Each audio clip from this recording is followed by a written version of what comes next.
Delphine Arruda. Bonjour. Ravie de vous recevoir pour Audience. On est vraiment content d'avoir aujourd'hui la possibilité de parler avec vous. Il n'y a pas de Hajar, livre, qui est aussi une pièce, on en reparlera après. Alors vous parlez d'identité dans ce livre, c'est très important, c'est des débats qui nous remuent en ce moment. Vous, pour parler de vous, vous avez eu plusieurs vies. Est-ce que par conséquent, vous avez plusieurs identités ou vous êtes Delphine Orviller?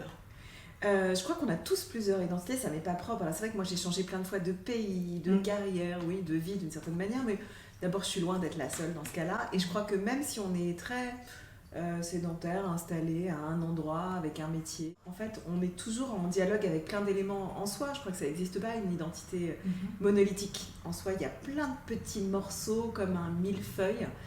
Des éléments en dialogue les uns avec les autres. Et pour moi, le danger, c'est quand on commence à croire qu'on n'est qu'une seule chose. Et en effet, donc j'en parlais tout à l'heure, le livre est aussi une pièce et il reprend, la pièce reprend au Théâtre du Rond-Point, si je ne me trompe pas. Fin décembre, c'était au Théâtre du Rond-Point, voilà. Et puis ensuite, maintenant, il commence à être en tournée un peu partout, et il reprend au Plateau Sauvage, au Plateau Sauvage. Enfin, il va tourner pendant très longtemps, et heureusement, c'est une belle surprise pour moi, mais la pièce on connaît un beau succès, et la comédienne Johanna Nizar est époustouflante. Et c'est pour ça que je voulais poser une question, juste pour les auditeurs d'Audience aussi, qui sont concernés par le monde du spectacle. Vous avez, alors c'est une voix d'homme, il s'agit du fils de Hajar, mais là, vous prenez une actrice pour raconter. En tant que femme auteure, femme philosophe, femme rabbine, pourquoi avez-vous choisi une femme? Est-ce que ça donne une importance particulière à la voix que vous portez? En fait, j'ai complètement inventé un personnage dans ce livre. J'imagine que Émile Hajar, qui donc n'a pas existé puisque c'est le pseudo de Romain Gary, aurait eu un fils, le personnage principal du récit, qui dit s'appeler Abraham Hajar. Et parce que ce personnage parle d'obsession identitaire, de confusion identitaire, je trouvais ça beaucoup plus puissant de proposer à une comédienne de jouer ce rôle, que cet homme soit parlé par une femme. C'était une façon de mettre en abîme, en perspective, la problématique des identités.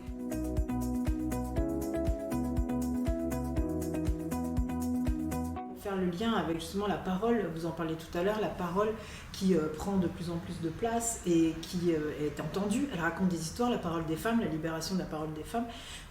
Quel regard portez-vous, là je parle à la spécialiste de la spiritualité, quel regard portez-vous sur ces mots qui sont dits et qui racontent des choses qui parfois ne sont pas très entendues?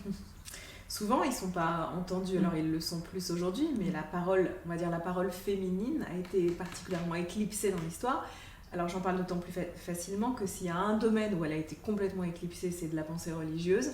Nos religions, quelles qu'elles soient, en tout cas tous les monothéismes, ont quand même en commun, par leur voix conservatrice, d'éclipser à la fois le corps et la voix et l'érudition des femmes. On ne leur fait pas de place et on ne leur donne pas accès au savoir pour surtout pas leur donner accès au pouvoir.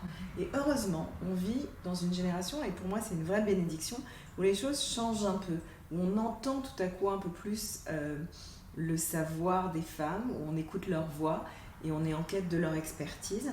Et quelque chose de l'ordre d'une sagesse féminine éclipsée remonte à la surface, pour le bonheur, à mon avis, de tout le monde, pas que des femmes. Mais je pense que la société, quand elle peut entendre des voix féminines, ça a un impact même sur les hommes de notre génération, évidemment.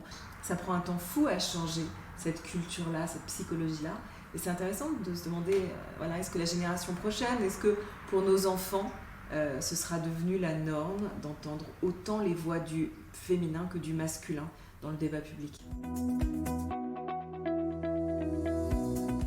Et donc, en tant que femme, on disait tout à l'heure que vous aviez eu plusieurs vies.